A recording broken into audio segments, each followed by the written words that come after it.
Hi friends, தக்காளி சாதம் எப்படி பிரியாணி ஸ்டைலில் பண்ணலாம் அப்படிங்கிறது தான் இன்றைக்கி பார்க்க போகிறோம். 2 பெரிய வெங்காயத்தை நீளமாக கட் பண்ணி வச்சுருக்கேன். ஒரு லெமன், கொத்தமல்லி, புதினா, அப்புறம் கொஞ்சம் இஞ்சி பூண்டு பேஸ்ட்டு. தாளிசத்துக்கு நான் அதிகமாக இது சேர்த்த மாட்டேன், லைட்டாக தான். அப்புறமேட்டு ஒரு 4 பெரிய பழுத்த தக்காளியை அரைச்சி வச்சுருக்கேன். இது 1 கிளாஸ் ரைஸ்க்கு. பாஸ்மதி ரைஸ் ஊறிக்கிட்டுருக்கு. வாங்க எப்படி பண்ணலாங்கிறது பார்க்கலாம். பிரியாணி ஸ்டைலில் டொமேட்டோ ரைஸ். எண்ணெய் 1 ஸ்பூனும் அப்புறமேட்டு நெய் 1 ஸ்பூனும் ஆட் பண்ணியிருக்கேன். எண்ணெய் ஊற்றுனதில் தாளிசத்துக்கு எல்லாம் போட்டாச்சு. பாருங்கள், ஆனியன் ஆட் பண்ணுறோம்.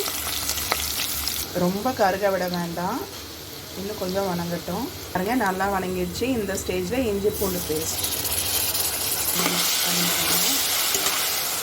டொமேட்டோ அரைச்சி வச்சுருக்க டொமேட்டோ முழுசாகவும் போடலாம், சின்ன சின்னதாக கட் பண்ணி அப்படியே எடுத்து வச்சிட்றாங்களேன்னு சொல்லி நான் கிரைண்ட் பண்ணிடுவேன்.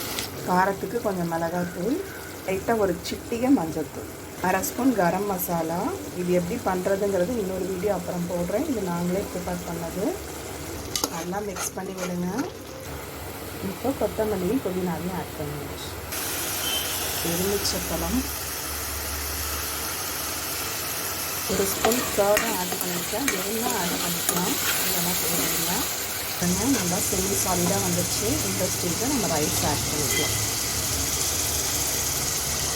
நல்லா ரைஸ் போட்டாச்சு. அதுக்கு தேவையான தண்ணி, உப்பு ஆட் பண்ணியாச்சு. இந்த ஸ்டேஜில் 1 ஸ்பூன் கீ. நல்லா தலை கொதிக்கட்டும். கொதிச்சதுக்கப்புறம் நம்ம க்ளோஸ் பண்ணிக்கலாம். பாருங்கள், நல்லா கொதிக்குது. இந்த ஸ்டேஜில் நம்ம பழைய வீடியோவில் சொன்ன மாதிரி 8 மினிட்ஸ் ஸ்டெப்ஸ் தான். க்ளோஸ் பண்ணி சிம்லேயே 8 நிமிஷம் கழித்து ஆஃப் பண்ணிட்டீங்க அப்படின்னா நம்மளோட tomato biryani ready. Tomato biryani rice ready ஆயிடுச்சு. பாருங்கள், பார்க்கவே எப்படி இருக்குது, நல்லா உதிரியாக இருக்கா பார்த்தீங்களா? நான் பாஸ்மதி ரைஸில் பண்ணியிருக்கேன். நீங்கள் உங்கள் வீட்டில் என்ன ரைஸ் யூஸ் பண்ணுவீங்களோ அதில் பண்ணலாம். பாருங்கள், அப்படியே ஒரு அவிச்ச முட்டையும் ரைத்தாவும் கொஞ்சோண்டு புதினா கொத்தமல்லி கலந்த சட்னி வச்சு சாப்பிட்டா செம்மையாக இருக்கும்.